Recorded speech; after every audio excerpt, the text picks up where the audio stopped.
Bolangiz balandlikdan yiqildi. Qanday holat bo'lganda shifokorga murojaat qilish kerak? Bu ko'plab beriladigan savollardan biri.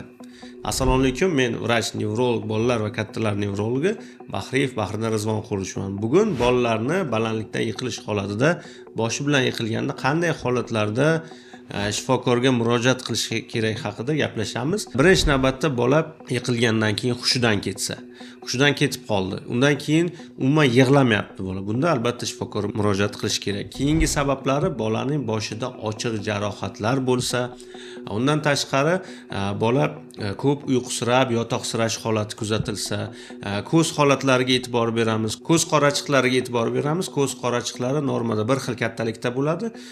Ma'lum bir qismi, ya'ni kichrayib qolishi yoki kengayib qolishi anizakariya holati deyiladi. Bu holatda shifokorga murojaat qilish kerak. Undan keyingi sabablar bola yurganda gandiraklab yursa yoki tanada kuchli sudurgi, ya'ni tutqanoq xurujlari yoki tananing ma'lum bir qismida yuzda mushaklarni tortish holatlari yuzaga kelsa yoki bola shu nafas olayotganda juda ham yuzaki yoki juda ham chuqur nafas olsa yoki nafasni olib turgan paytda 10-20 sekund davomida to'xtab qolish holati yuzaga kelsa, undan tashqari yiqilgandan keyin kuchli ko'ngil aynish, qayt qilish holatlari kuzatilsa va yiqilgandan keyin ko'z atrofi va quloq atrofida qon talashlar bo'lsa, gematomalar bo'lsa yoki bo'lmasa quloqdan qon keladigan bo'lsa, albatta tezlikda shifokorga murojaat qilish kerak bo'ladi. Agarda bunday holatni bolangizda sezsangiz, umuman kechiktirmang, tezlikda shifokorga murojaat qiling.